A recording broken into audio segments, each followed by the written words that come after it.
combine starts this week, and it seems to me that this is when the Jimmy Garoppolo trade talks should pick up. That's what people have been saying, right? I mean, Kyle Shanahan's not going to be there, but the front office is going to be there, and they'll be open for business. They'll be open to have conversations with everyone at the league. What do you think? Do you think there's going to be some progress here this week? Is that dangerous if Kyle's on the trade train and Lynch is not, and then like, so John, do we have any offers? Like, nah, nobody. Nah, we're not trading Jimmy. Yeah, we're not trading Jimmy. Yeah.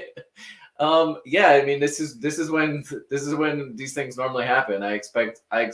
They need to get him off the roster before the start of the league year. So I expect it to be heating up this week as teams are there and people start talking. I mean, we might hear something as soon as the next couple days. What they need is some team, some sucker, some dumb team to come up to him and say, "We want Jimmy to be our starter this year." Right? Like the Panthers did with Darnold last year, or the Colts did with Wentz. Maybe it's the Colts. Maybe the Colts or the Panthers come up to the Niners like, "Look, we want Jimmy. I mean, we don't like these quarterbacks in this draft. We don't have a young quarterback we want to play. We want Jimmy for a while. So let's work this out." We see him as a starter we can get for cheap. We'll give you a second-round pick, and that's a good value for a starter.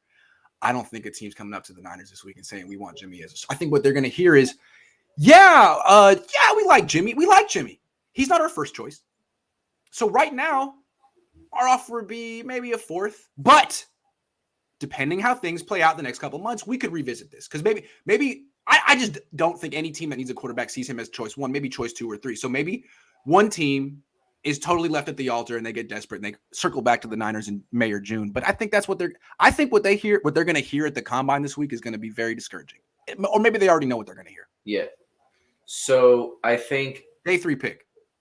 Yeah. I mean, for me, I would take the best.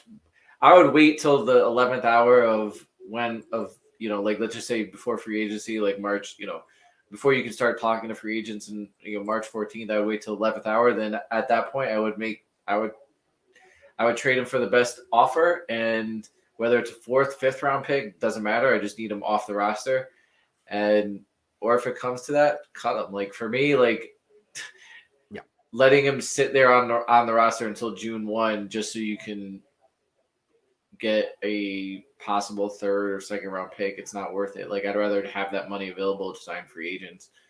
I feel like Kyle would agree, since has been trying to push Jimmy out for a while. I don't think he cares. I think Lynch cares. Lynch is on Garoppolo's on his resume. He traded a 2nd for Garoppolo, and I think Lynch feels that his, perception is very much based on what happens with Garoppolo. So you trade a 2nd for Jimmy. Now you want to get rid of him. I think it's pretty clear they could have got a 1st for him in 2020 after that Super Bowl appearance, said no. I think it's been reported by Ian Rappaport they could have got a 3rd for him last year, said no. And to finally trade him 2 years late and get a 4th or a 5th, it's the right move. But you open yourself up for a ton of criticism along the way. Criticism that you should have to take. That's your fault. Do it. Do the right thing. Cut bait. Take criticism. Move on. Yeah. I don't have confidence in the 49ers to do that. They don't move that way. I'm afraid that the difference between a 3rd and a 5th round pick is going to make the Niners make a very bad decision. I mean, who cares? The Niners, who cares if you get a 5th round pick? You own the 5th round. The difference between pick 115 and 170, who cares? But get them out. Get the cap space. But I'm afraid they're going to make the wrong decision here. Right, because you're not only looking at, it's not only just about the pick, but imagine what you can do with that cap space when free agency starts versus what you can do in June, July. And I know people are going to be like, oh, you can restructure and get the same cap space. Well, what happens if you can restructure and add the cap space Jimmy would give you? That would give you even more ammunition. How are you going to restructure Jimmy's contract? No, I mean restructure like Eric Ward or Eric. Like if you did, like let's just say if you do restructure and that gave you, people say, oh well, restructure all these other contracts, then you can go out and free agency. Well, what if you restructure the contracts and you get rid of Jimmy? Now you're giving yourself even more ammunition, and you could possibly go out there, get a Stephon Gilmore, get a Justin Reed, get those type of really impact players that you can add to your roster. Yeah, to me, I would like the Niners to improve at strong safety. Nothing against Jaquiski Tartt, good player, versatile, but you saw how his season ended. enough of the Niners bringing in DBs with no ball skills. They have no ball skills in the secondary, and that's by design. It's not D'Amico Ryans. It's not the coach's fault. You can't coach that. So Jaquiski Tartt gives you great bang for the buck when healthy. I'd like to get someone who's actually more expensive than Ward. I think the Niners need to get their best players in the secondary. Ward should not be your best DB. He's a very good player. He should not be your best DB. Very good player. The strong safety. Tartt is like Ward. You have two guys who can't catch the ball. Sorry, Jimmy. Two guys who can't catch the ball, but can do everything else really well. How about a compliment to Ward? A compliment. So, and that's expensive. Guys with ball skills who intercept passes are expensive. Go get one. Freaking get one, I would say. Get an upgraded strong safety. And how do you do that? By, getting rid of Jimmy Garoppolo and getting some cap space. Yeah, and the other thing, too, it's what you just said is you got to start moving on from these players that have injury history, and Tartt is one of them. So, sorry. you could get him for cheap, but he's going to probably miss games because he has every year. So, it would be nice to get a guy that's really going to play the entire year or miss Take the fourth and move on. This is what Miami did with Tannehill. Now, they probably sold low, but still, that's all they could get for Tannehill at the time. No one wanted Tannehill to be a starter when he was leaving Miami. The market wasn't there. So would you get a fourth and a seventh? Great. Take it. Yeah. All you're going to get. Take it around. Take it. Rodriguez says Belichick got rid of good players and had success. A great quarterback and solid defense changes everything. True. Yeah. True.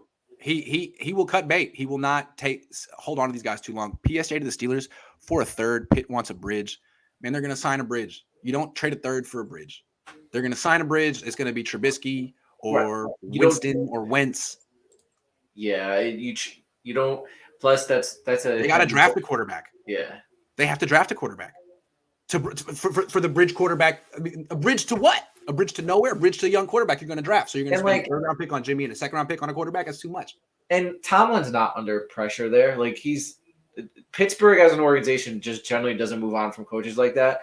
And number two, Tomlin has a very good reputation in this league. So I think Pittsburgh knows what they have with Here's Tomlin. what Pittsburgh's going to do. They're going to sign a quarterback. They're going to draft a quarterback in round 2 and give the guy a chance. And if he ain't, they'll draft another quarterback in a couple of years.